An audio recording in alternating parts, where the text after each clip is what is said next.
Hey, Author Nation. Welcome to an undisclosed location in Chicago, in one of the trendiest parts of the town. It is trendy, yeah. I'm here with Jonathan Brazee, science fiction author, retired Marine colonel, extraordinaire at all conferences. How are you, man? A little tired Yeah. coming out here, but happy to be here. Good. Yeah, so we got you'll see pictures, I'm sure. We'll provide some pictures of what we're about to do because it's pretty amazing. We're going to a really fancy restaurant here in Chicago. Jonathan and I are kindred spirits in all things food.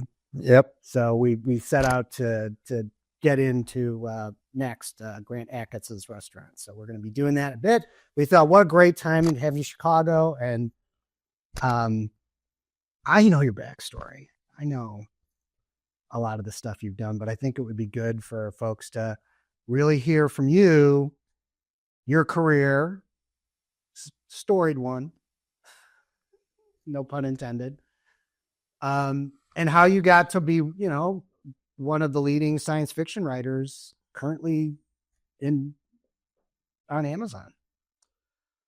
Well, I took a kind of a convoluted route.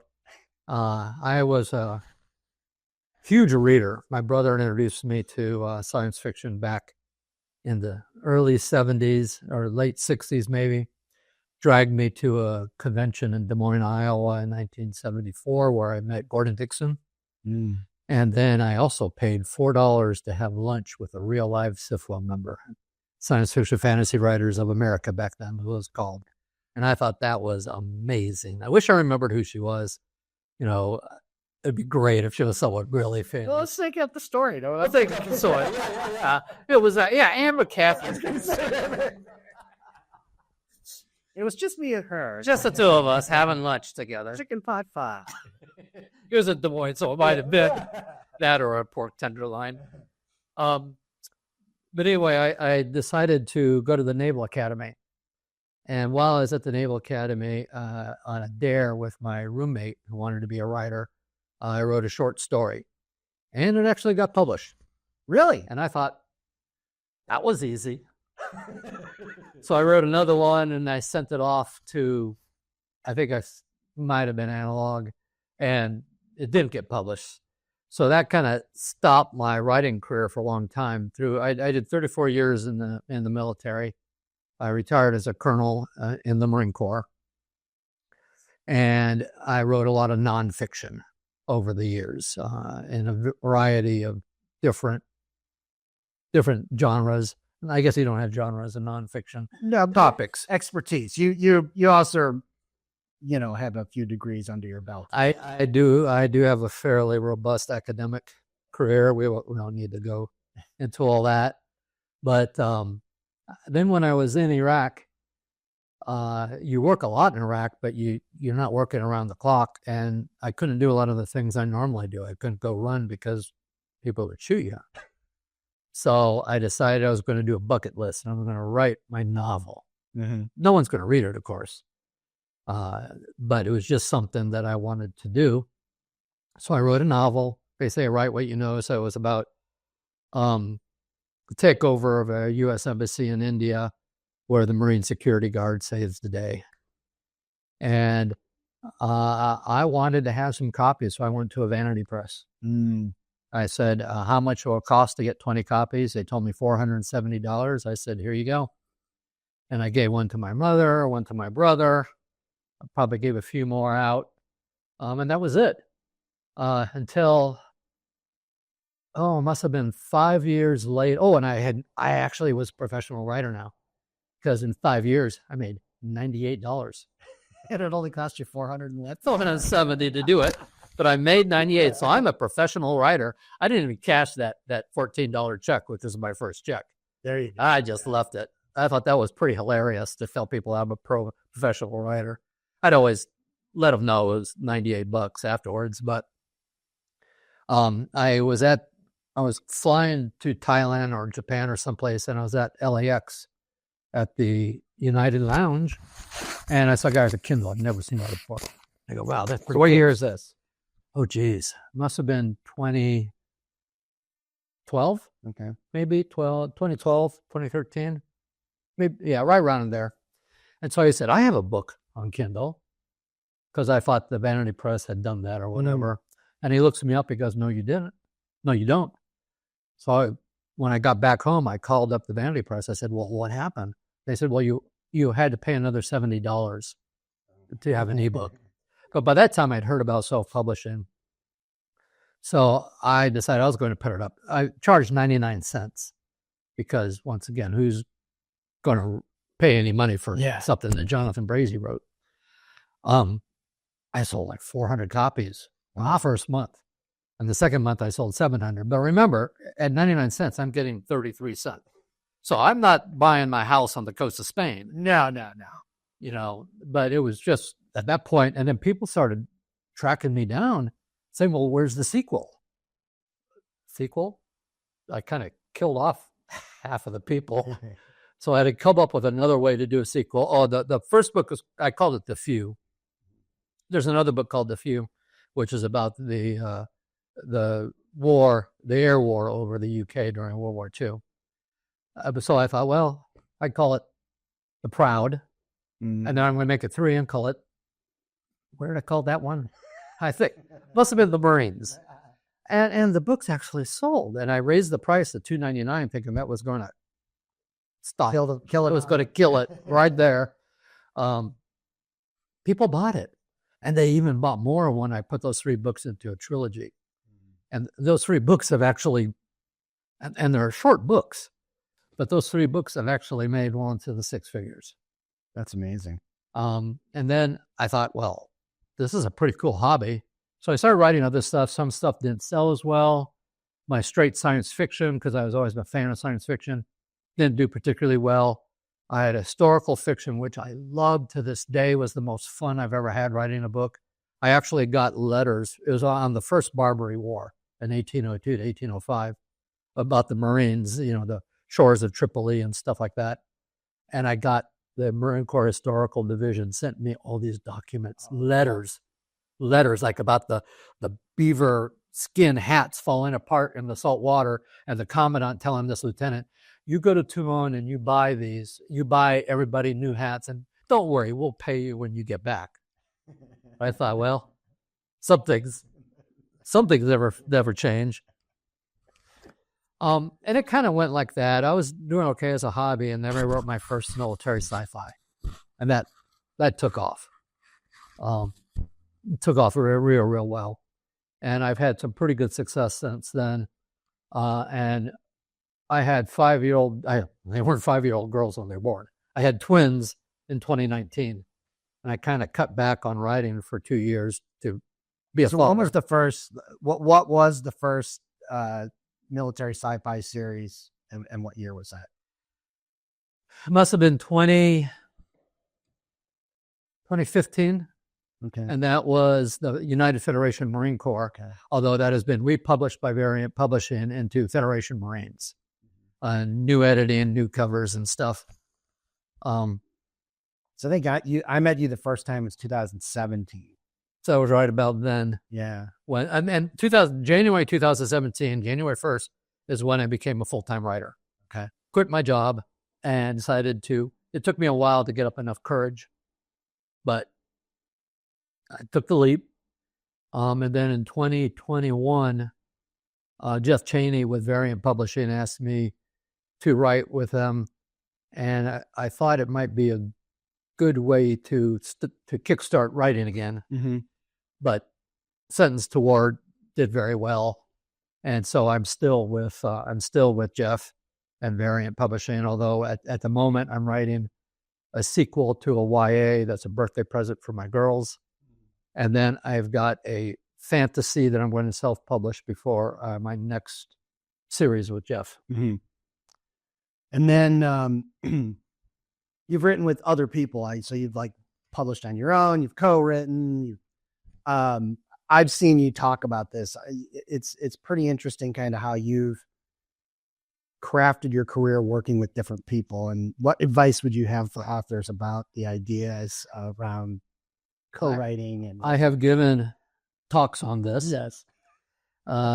I could talk on an hour for this easily.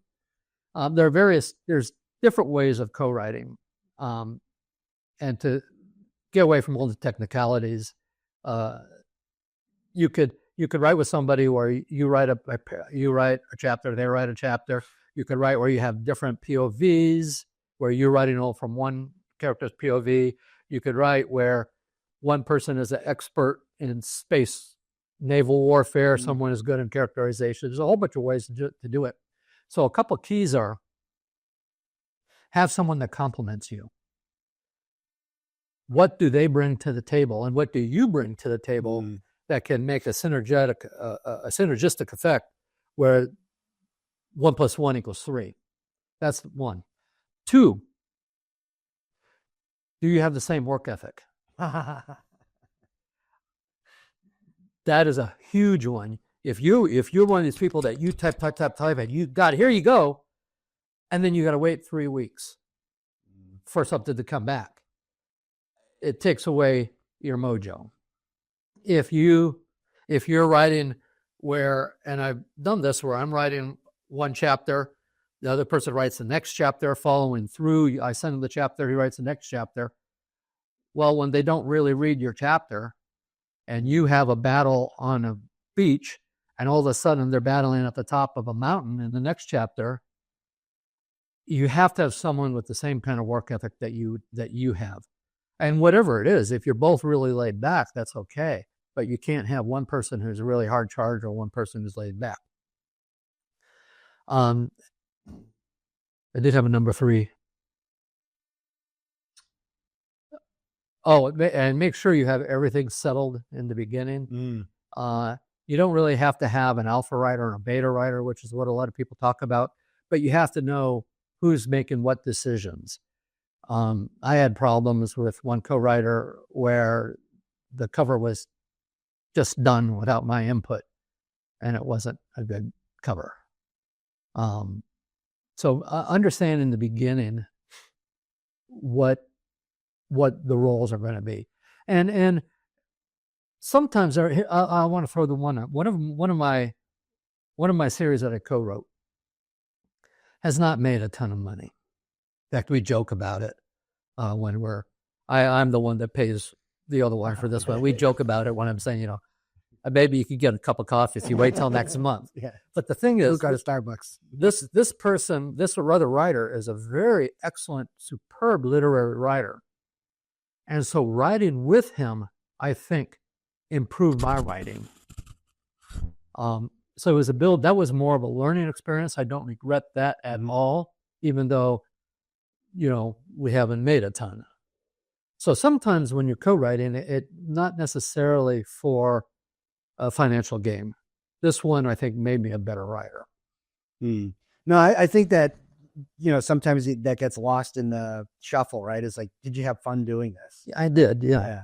And, because sometimes you get these good series, and it's like, it doesn't matter whether you're having fun or not. You better write the next book. You want to make the statement. Because they're done that. Yeah. So, you said you've changed up genres. Like, what is it that's making you decide what to write next? And well, when I was a hobbyist, there's no pressure. Mm-hmm. You write whatever comes into your mind. Now it was financially successful, but my Werewolf of Marines was so fun to write. I don't care about vampires, but I've always liked werewolves. I read Jack Williams' Darker Than You Think, when I thought that was so cool. So I've always been a little bit of a lycanthrope, and I just wanted to do that. So I had a real, can we say shitbird? Yeah. Okay. A real shitbird Marine who joined for all the wrong, I know it's hard to believe that there ever is one, but who joined for all the wrong reasons. I mean, one review said he didn't finish reading the book because he just wanted the character to be killed. Werewolf to kill him. Valid. It was a valid review. I wish he had stuck around a little bit, but it was a valid review. He really was, but he gets bit because of his cowardice, he gets bit by an Iraqi werewolf and goes through this whole process of not knowing what's happening. And I had so much fun creating my version of werewolves, all based on science. There's no magic spells and stuff like that, but it's all biologically BS biology, but still. And there's reasons for a lot of the mythology. There's biological reasons that we believe this kind of, why does silver kill a werewolf? Well, it doesn't really, but silver, you can use silver to kill all the algae in a swimming pool. Okay, yeah. So what it does, if you get a werewolf gets shot with a silver bullet, it stops the healing process that a werewolf has. I see. So that kind of, it was so much fun, and it's sold fairly well. But when I started writing full time, and I have twin girls and a wife, and little girls, geez, you should have seen this last Christmas. Little girls cost a lot, right? And you got certain but they go. But there's a stress of now making money. Yeah.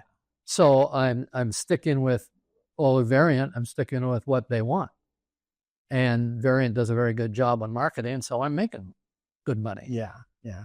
But that's why I'm also taking this little break to finish this YA, and then the fantasy is, for the last year and a half, I've had this asshole goblin sitting on my shoulder telling me to say a story.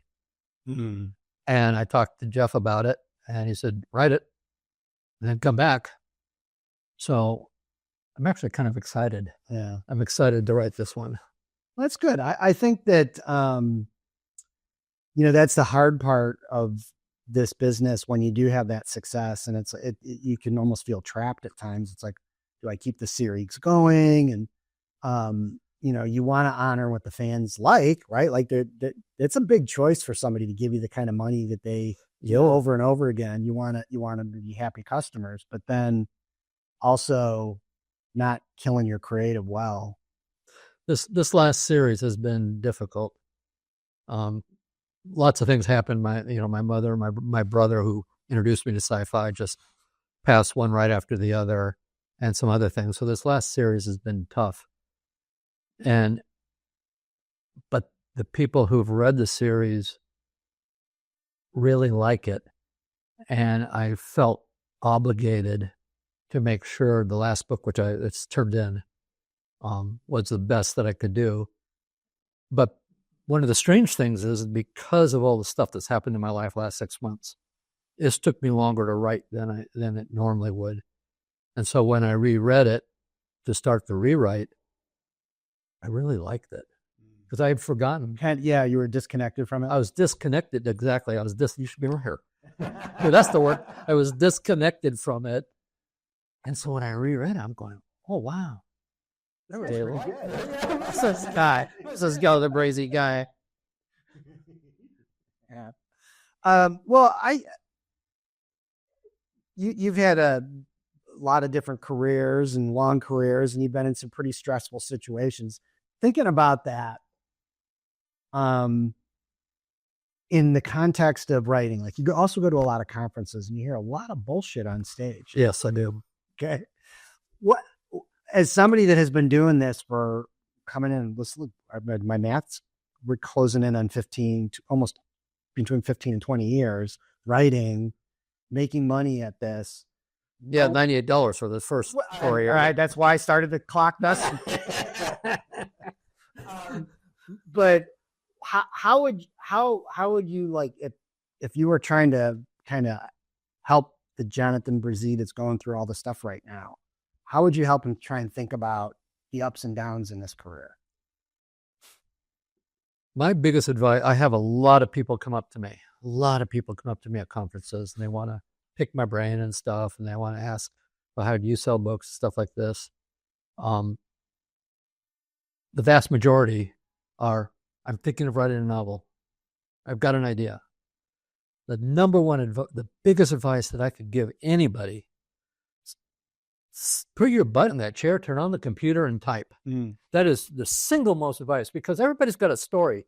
Everybody wants to write. It's got a story, but they never start. And if you never start, you're never going to get there. And there's this rule that, you're not really a writer till you've written 1 million words. That's the apprenticeship. Not exactly true, but there is some validity to that. You are not going to be the writer 5 years from now that you are today. You're going to learn. You're going to read every review. I know I'm in the minority. Wow. Yeah, I'm in the minority. People say, I can't read my reviews. I won't read them. I read every single review because if I'm just writing for myself, I might as well write a diary and keep that underneath my mattress. If I'm writing and I want people to read, I need that feedback to see where I'm missing. I wrote a book that was part of my first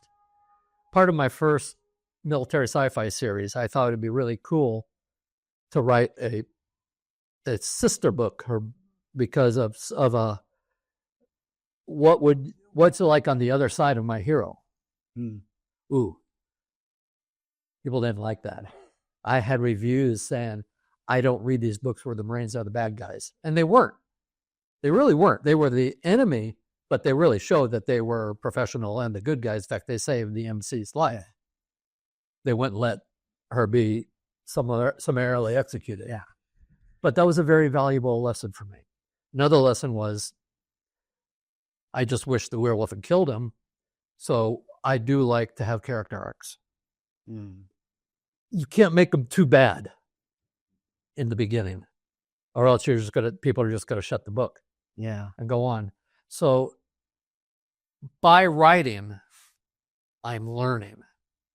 Now, some people have said they don't want to poison the well, so to speak, by having a weak effort. Pen name.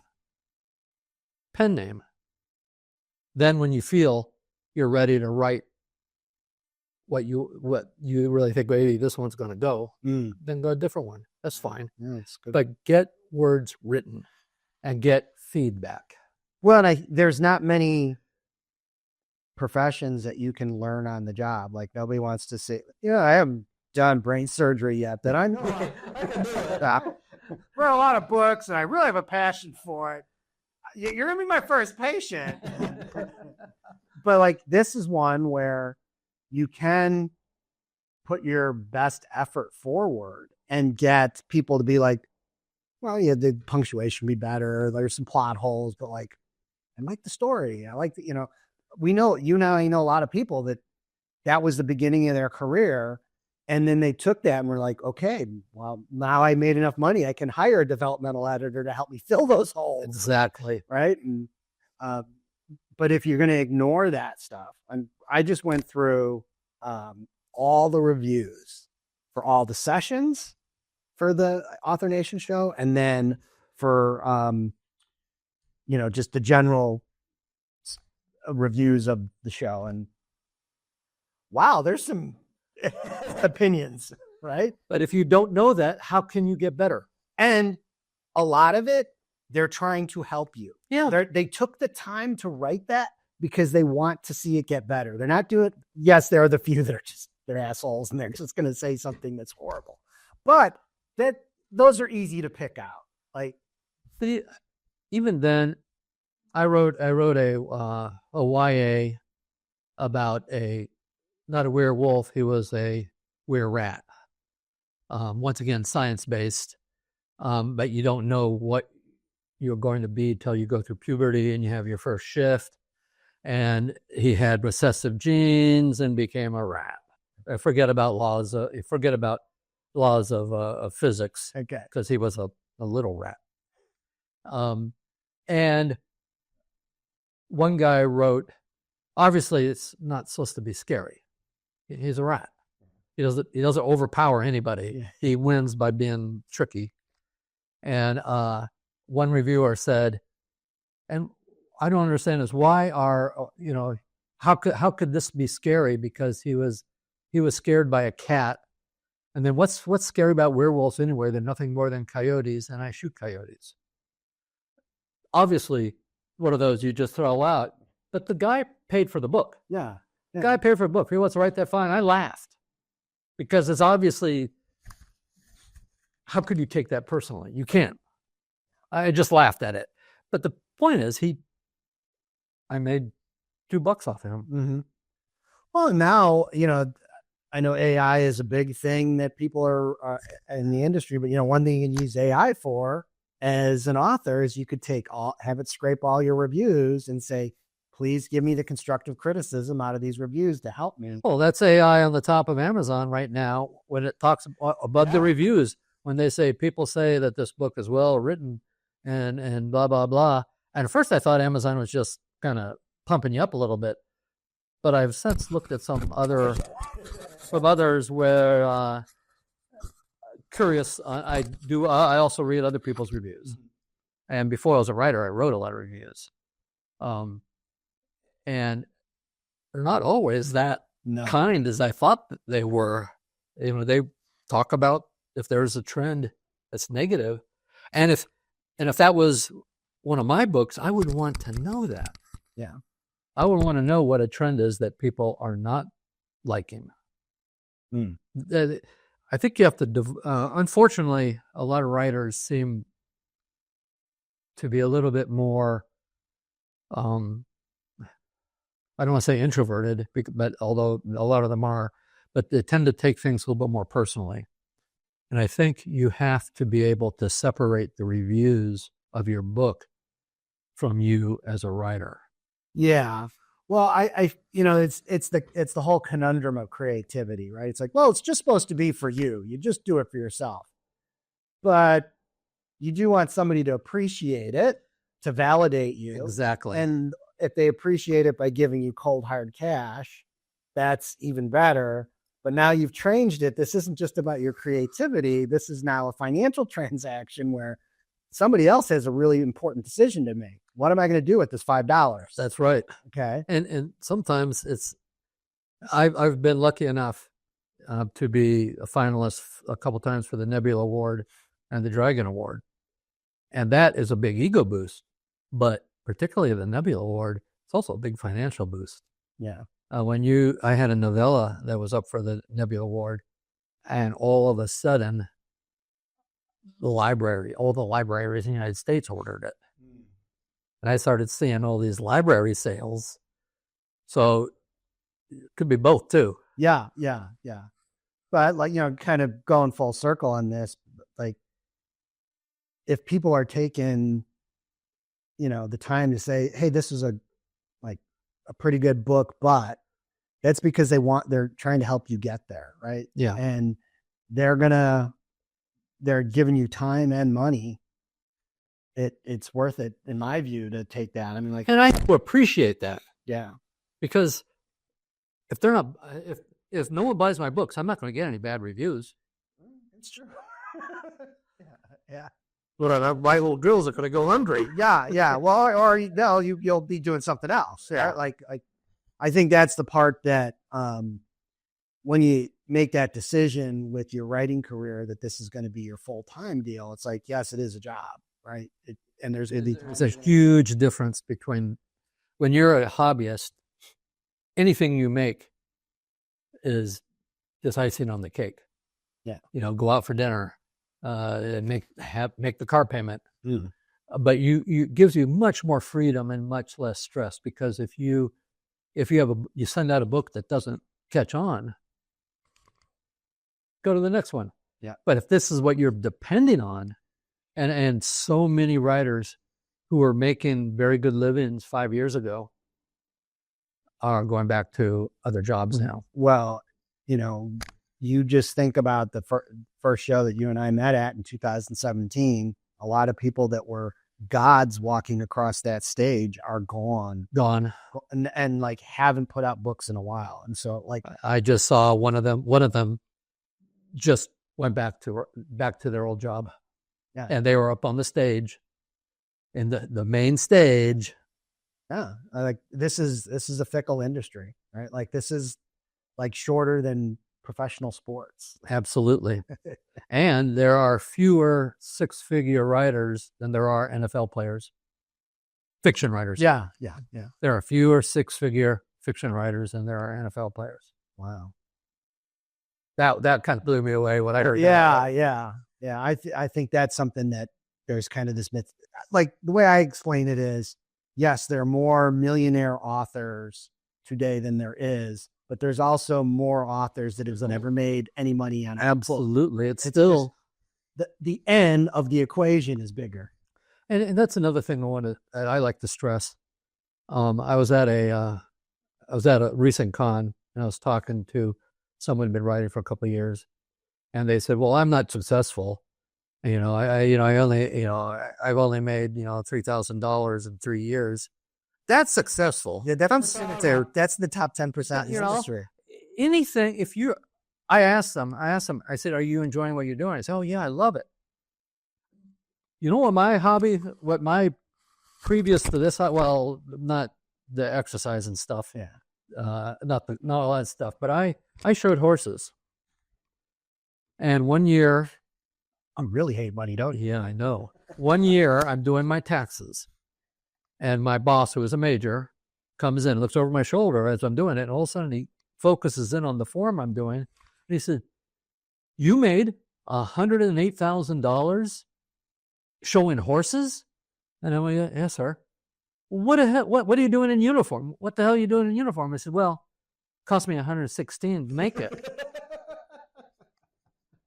So if you had a hobby that you like and you're actually getting paid for it, Yeah. I thought he was like $3,000 in 3 years, something like that. That's $3,000. People read your book. They liked your books. Yeah. That's success. So I think too many people get wrapped around, well, I got to be a full-time writer. I got to make this great living. I want the big house on the hill and the Lambo and the driveway and whatever. So few reach those levels, but you are a success if you write that book and someone reads it and likes it. Yeah. That's a success in my book.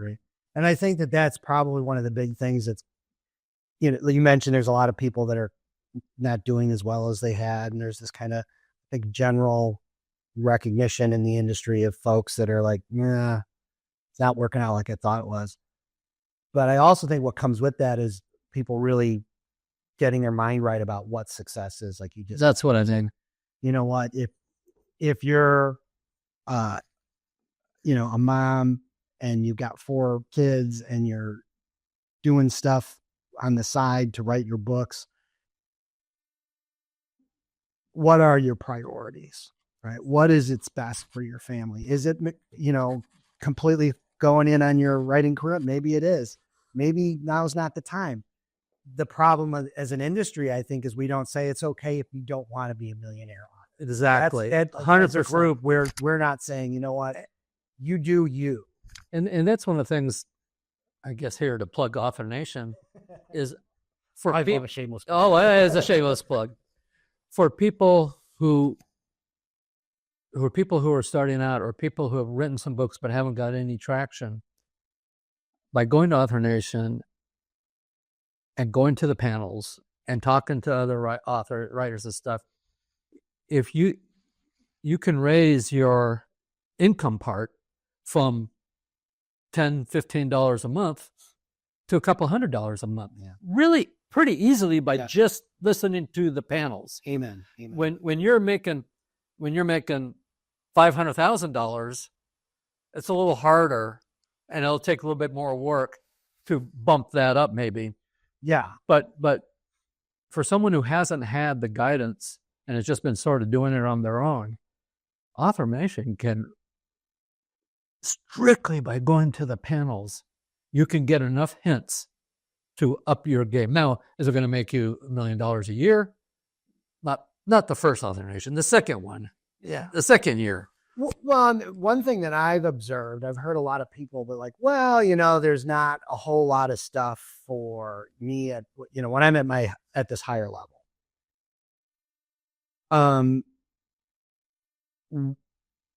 What you want to, in my view, one of the reasons that from a purely self-interested point of view, you want to be at a place like that is that you can help somebody like you were helped, and that person may be the next big deal.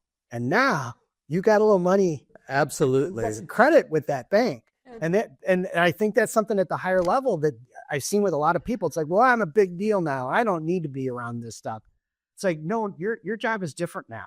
It is different. It is different. Though you don't necessarily have to sit in on all the panels. But the BarCon, the sitting around at Author Nation, with the room with all the couches, there. more stuff got done there than you could shake a stick at. It's who you meet. That's the reason our money gets made. That is exactly true. That's where it happens. You start talking, and it's, hey, let's think about this. Oh, what did we do this? Let's try that. I went from low six figures to mid six figures at BarCon. Yeah. The 2021 BarCon for 20 books. Yeah. That jumped up my income significantly. I'm saying BarCon, actually, it was by the escalator. Yeah. But the relationships you built. Absolutely. Yeah. And I think that, that's such a big part of this is establishing those relationships and not necessarily trying, I never try and, judge a book by a cover. It's like, I may not just know that you're a big deal in a particular genre, or maybe you're going to be in the future, or maybe you're just new. Either way, it's my job to see how I can help you or connect you with someone. One of my friends now is Elena Johnson. Mm-hmm. I didn't know who she was. I was at Inkers Con in Dallas, and I got there a little bit early, and someone said, there came a text message saying, hey, we're going to go to lunch. If anyone's around, come on down. So I go down there, and I'm with another woman coming down the elevator, and we see a bunch of women walking off. We go, oh, that must be them. So we go chasing after them. We go sit down at a Mexican place, and we're all eating around. It turns out that was the Sweet Romance group. Okay. We're there. We're going to sit. And I'm sitting there, and I'm sitting across from Elena and someone else. And the other woman sits in the back, my Facebook ads aren't doing as well anymore. And Elena said, well, I've had to do this and that. And me sitting there, I had just done a first book free, a perma-free. Mm-hmm. And I almost said, gee, have you tried perma-free? That's really a good way I've found. Luckily, I didn't say anything. And then I found out who Elena Johnson was, and that the other woman was just under 7 figures a year. I'm really glad that I did not. That's the whole point. You don't know who you're talking to. You don't know. And, the other thing that's really cool about her, she's very helpful. Oh, she's so nice. Yeah. I mean, she really makes herself available to people. And her Facebook group. Yeah. She gives out a lot of hints. She's such a nice woman. Yeah. And I think that she's a good example of somebody that she really struggled for a long time. She was raising kids, and she was squeezing and writing, and it took a while for it to catch. Andrea Stewart wrote, I think she said she wrote for 9 years with very little traction. And then all of a sudden, boom, she's got a multi-six-figure advance. Now she's got another one. Her books are everywhere. She's done tours. Yeah. But it took 9 years. I was just listening to Tony Lee, who spoke at the show. He was on a podcast talking at the show. And he was like, yeah, when I started writing, prose fiction, I was an overnight success. I've been writing since I was 16 years old. It's 35 years. You're talking $98 in almost 5 years. Yeah. So it's like, all that work, it's, and, Steph Green, who was at the show and talked, like, that was her whole thing, is like, she's been doing this a while. She just had her first $1 million year. Right. And, oh, by the way, and I'm kind of spoiling her thing, you should go watch the videos. Like, she goes through all of her flops. It should have been when you would have quit. The flops are good lessons. When I gave my talk on co-writing, I talked about my flops because they were there. I made mistakes and not getting things without knowing, getting things and not, I don't want to say anything about the co-writers, but maybe we weren't a good match. Yeah, that happens, right? And you don't know till you're there. You don't know. But now I'm a lot pickier. Yeah. A lot pickier. Well, why don't you tell folks where they can find your books, and maybe we'll dig out the old Weir Rat book or... Werewolf of Marines. If you want to read, or if you like historical fiction, To the Shores of Tripoli, that was the most enjoyable book that I had writing. And then the Werewolf of Marines series, Separate and Canis, that second. Yeah. But I've got, if you don't like that stuff, I've got a lot else. Anyway, you could find me at jonathanbrazee.com. I think most of my books are there. I'm really not, I haven't been really conscientious. And you can find me on Amazon under my name, and that's Jonathan Brazee. That's JONATHAN and BRAZEE. And I'm pretty easy to contact if you got questions or anything. I'm more than willing. I've had people help me. It doesn't mean that my advice will be worth anything, but it's free. All right, Jonathan, great having you on. Let's go have a dinner. You've got to believe it. I'm really looking forward to this. All right. Bye-bye.